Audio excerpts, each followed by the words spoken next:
What's up, Tina? How's it going? What's up? Good, Tina. good. I'm Opal's daughter. Opal's daughter. Okay, cool. Yeah, no. So, so me and Tina and our team were talking about how a lot of times there's situations that we come across with families with healthcare at home, specifically the hard topics of hospice. And so we were thinking, let's just hop on a couple lives at the end of the day, from time to time, hopefully once a week, depending on how much of value it adds to the community.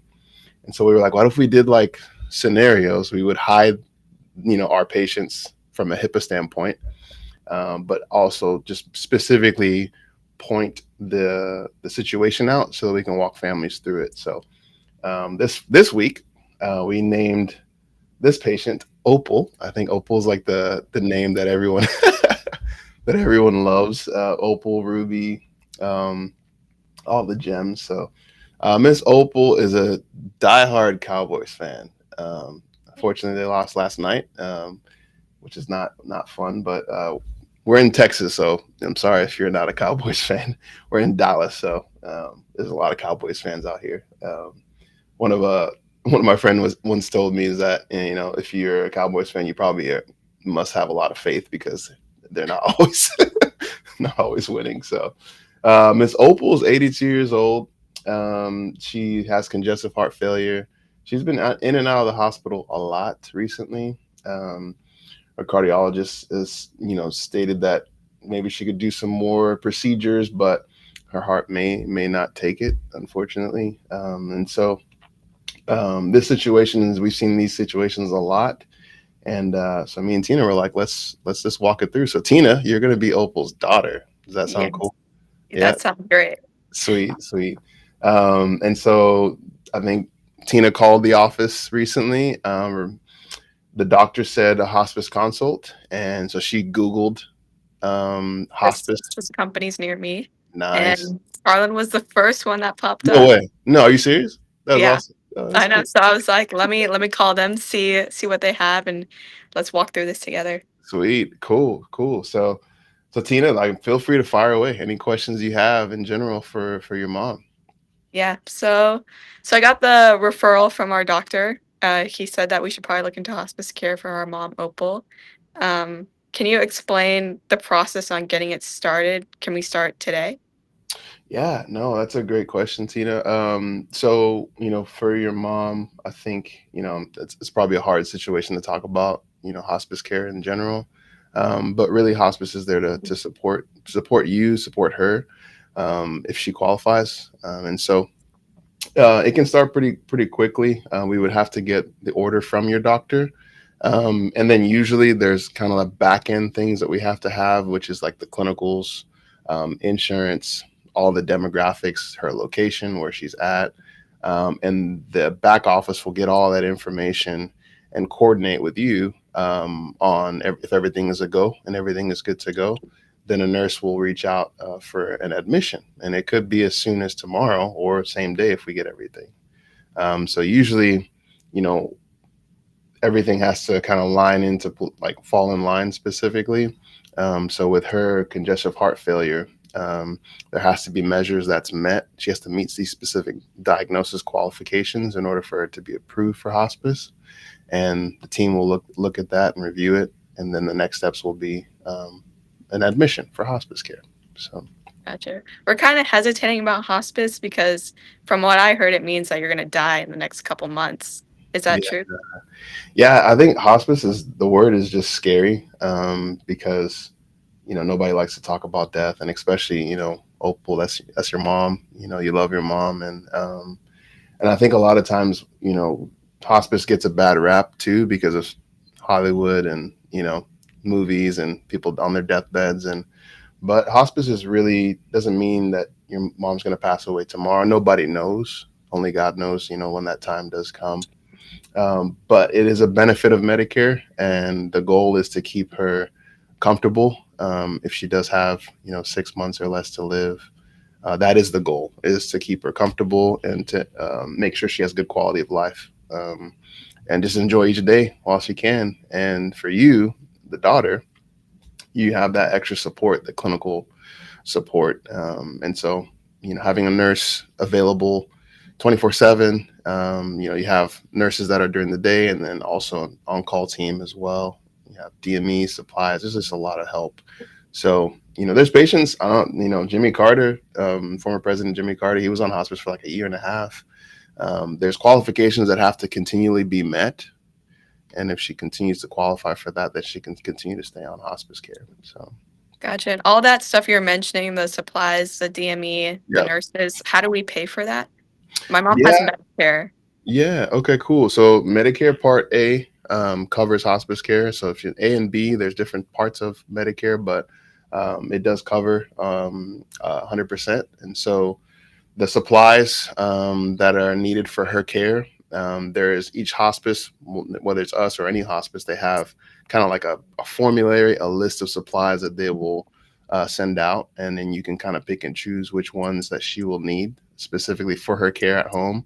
And sometimes it's drop ship, sometimes it's brought by the nurse or the aide, just depends. Um, and then also there's DME, so durable medical equipment. So if she needs a hospital bed, she may not need one if she loves her bed. Maybe down the road she may need one, but the hospice can kind of coordinate that. Um, and then also like a walker, wheelchair. Those all are covered underneath hospice, and so there's that side. Then there's medications. So I'm sure she has a lot of medications, and so the nurse can come out and reconcile and review all of her current medications. And a lot of times, there are a lot of medications because sometimes she may have so many different doctors. The beautiful thing about hospice is that what that nurse will kind of review those meds and see the ones that are really essential to have making sure she's having good quality of life. And so yeah, and I think that's you know you don't have to pay for all those things. There's some things that will be covered and non-covered in terms of her medications Mhm. that her insurance will pick up, but hospice will cover the ones that are tied to her diagnosis. So So she's currently on home health for some physical therapy. Would nice. that have to end when we start hospice, or can she do both? Yeah, great question. So home health is a benefit of Medicare, and so once you start hospice care, that home health benefit stops, and so it's kind of like you can't do two things at once, right? So Medicare will pay for one thing at a time, and so home health is more. The goals are more for increasing in outcomes, getting her independent, getting her better. And so therapy looks, it's different when it comes to home health and hospice. There are some agencies that do therapy for hospice, but it's very different. It's more for quality of life and maybe comfort and range of motion, but it's not like 2 to 3 visits a week like it is for home health because the goals are different. Mostly it's for safety, education for the family and such. So, but yeah, once hospice starts, home health will stop. So, And then, so my mom needs a lot of help with bathing. mm, Will the nurse be able to do that for her? yeah, yeah, yeah. So, how it works is the nurse is you'll get a nurse who's like your case manager, the main one that's going to be assigned to mom, and then the nurse will basically create a plan of care for what your mom needs. Kind of ask a whole bunch of questions. What's her day like? What's her week look like? And if she needs help with assistance with bathing, then the nurse will create an aid care plan. And so that aid will come out based off of the need. So it doesn't have to be daily or 5 days a week or 3 days. It could be one day a week just to get started. And then once that's started, then the aid will come out. Usually it's about 45 minutes to an hour. It's not like, they're going to be there the whole day. This is what Medicare covers. The goal is for specific skilled care need, which is bathing and hygiene to keep your mom enjoying the quality of life that she does have. So it's a good help. It's a good assistance, but it is not like the 24-hour or 8 hours a day kind of aid services, those types of things. And if I have any concerns, can I reach out to y'all's doctor and text them? Yeah, yeah. So it kind of depends on how each hospice works. Usually, it's usually going to be that main nurse who's going to be your quarterback, and the nurse. The beautiful thing about it is that there's two things. Once you sign on to hospice, you have the choice. You can either stick with your PCP, or the hospice doctor can oversee the care. a lot of times families or doctors in, we're in Texas, so every state is a little bit different. But specifically, a lot of families will defer to the hospice doctor, and then that doctor or the team will relay information every 2 weeks or so during IDT, which is a meeting that they have, back to the doctor to keep them in the loop. And so it's just a preference. But if you do defer to that hospice doctor, most of the time you're still going to be talking to the RN. But the beautiful thing is that RN has direct, quick access to the doctor. Most of those questions can be answered by the nurse, or nurse practitioner. Okay. And it's quick because we have that direct access to the doctor. Unlike, you may not be able to talk to your doctor that Yeah. quickly. Yeah. Yeah. So it's pretty nice. Gotcha. Mhm. And then, so for the medications, we currently get some from our pharmacy, CVS. Would the nurse kind of handle that transition, or would we keep both, or? Yeah. So a lot of times it just kind of depends, depending on, for you specifically. The hospice has, usually they contract with the pharmacy, and it's dependent upon the location. So some hospices, they'll contract with that pharmacy and then fill everything. So all the meds that are tied to her diagnosis will be covered under the hospice, and then they could fill it through that pharmacy. Or some hospices have their own pharmacy that they use. But the goal is that the hospice is the one that is taking over the coordination of medications and reconciling those meds. So you don't have to do that anymore, which is a blessing and a help. So And then my mom's cardiologist, she has yeah, appointments with him like every couple of months. yeah. Could she still set up those appointments?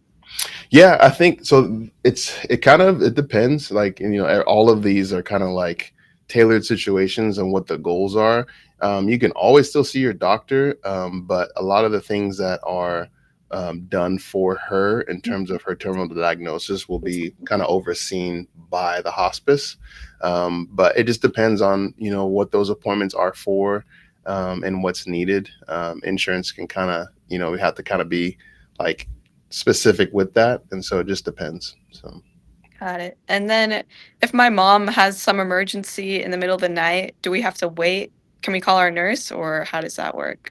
yeah, that's the goal. The goal with hospice is, ideally think of it as a hospital at home. And so your nurse, your team is there for you. Instead of calling 911, you call the hospice, and the nurse can triage over the phone and come out and see you, see your loved one, see what's going on. And really, that's the goal with hospice. When when families start with hospice, it's don't want to go back and forth to the hospital anymore. I want to be able to be comfortable at home. Got it. Yeah, Okay. great questions. Thank What, you. what's your name, Tina, or Opal? Opal's daughter. It's actually Owena. Oh, Owena. what? Yeah. We all named after O's. Oh, it's okay. Owena. Wow. Owena, yeah. Oliver is probably your brother's name is Oliver, right? Yeah. Yeah. Wow, Cool. how'd you know? I don't know. That's awesome. So we currently live out of state. How would we get updates on our mom's care? Yeah. So it depends on what you like. Sometimes the nurse can either call you right after the visit and give you an update. Sometimes families like emails. Sometimes families like texting. We would, make sure, with you being the MPOA on file, we'd make sure that, if you or your mom has other people that they want to be updated on, we have to get that from a compliance standpoint, and then we could send those updates as long as there's consents. So yeah, it just kind of depends on what for specifically would be the best form of communication, especially being out of state. So Yeah. I don't think she can live at home by herself anymore. mm, Uh, what kind of options do we have for moving her to facilities? We don't know if we can afford mm, much. yeah. So Yeah, so there's a couple different avenues. So when you're looking at hospice, at home or in a facility, there's a few things. If your mom has Medicaid, Medicaid is a big help. No, it doesn't. No. mm, Okay, cool. So let's say your mom does have Medicaid, and then we'll talk about the not. So let's say your mom, if she does have Medicaid, she can go to a skilled nursing facility and have hospice there. Medicaid will cover the cost of the bed, and Medicare will cover the care. So she can actually be there for a long time and be on hospice at a facility. Now, if she doesn't have Medicaid, then those are the options where, either it's private pay for her to be at a group home or a facility, or there's something called general inpatient, which is called GIP. Usually that's mostly at the end of life. So if she's doing okay and not having any uncontrolled symptoms, not in extreme pain or things like that. That's the level of qualification that she will meet when the time comes for her to go into an inpatient unit on hospice. But outside of that, there's she doesn't have Medicaid, then there's usually going to be, sometimes families will pay out of pocket for a caregiver to be there at home, or they'll have to pay for a facility. For you'll have to pay for a facility, for her to be there. Those are the difficult parts where, a lot of times we'll talk to families and try to plan ahead for those moments to where when that time does come. That's why I think long-term care insurance is a big help for families too in these situations where they may not have Medicaid, or they may have too much to qualify for Medicaid, right? Then long-term care insurance is a big help for situations like this. Okay, that Mm. helps a lot. Yeah, it's tough. I mean, it's just so okay now, Owena, right? Let's flip back to Tina, but I mean, these are situations and conversations that we have all the time, right? That we have all the time, and it's difficult because especially when families don't. It's hard to plan for something like this. You don't like, and Yeah. especially the hardest part is like having the conversations. Like, it's not an easy conversation to say, okay, I'm going to talk to my mom about when she's sick and not Yeah, doing I get well, that. Yeah. right? And I think but if you can start those Conversations you need. conversations, Yeah. mhm, yeah, if you can start those conversations and start the process, it saves for the headaches that happen like right now when she's at home. There's no one at home. There's no Mhm. finances available. She doesn't have Medicaid. Like, what happens? The only thing that could happen is that usually it's like families, loved ones, cousins round the clock helping with her care, um, paying out of pocket for caregivers, if it's too expensive to go to a facility. And then those are the situations that we see all the time for families, So, Yeah. yeah. Thank Great you. job. Yeah, you're welcome. You're welcome. Sweet. That was fun. That was nice to talk to I know. Owena. Oh, yeah. That's great. No, that's our heart behind this, is that we'll do this from time to time, and just stir out situations that we've seen, and hopefully it'll help you guys as you are navigating healthcare at home. Specifically, this situation was hospice care. So, Tina, any last final thoughts or nuggets of wisdom that you've Well, gleaned from over the years? if you're already watching this live, you're doing a lot more Yeah. you're than most people, so, props to you, Yeah. and keep educating. Nice. Solid, solid. Yeah, I would agree. I think this is the first step. It's just trying to get information. And then I would say, if you can, if your mother, your father, your aunts and uncles, everyone is healthy, then start the conversation now. Yeah, Right? it's easier, Like, yeah. it's easier now. Like, make it simple. Like, don't make it awkward, right? Like, just be like, hey mom, like, uh don't do that actually. Like, hey mom, like, I think I need to talk to you about a few things. Just because I saw Charles and Tina on a live, and they were talking about something, and I think it's healthy that if we can plan now, like, we can get ahead of it.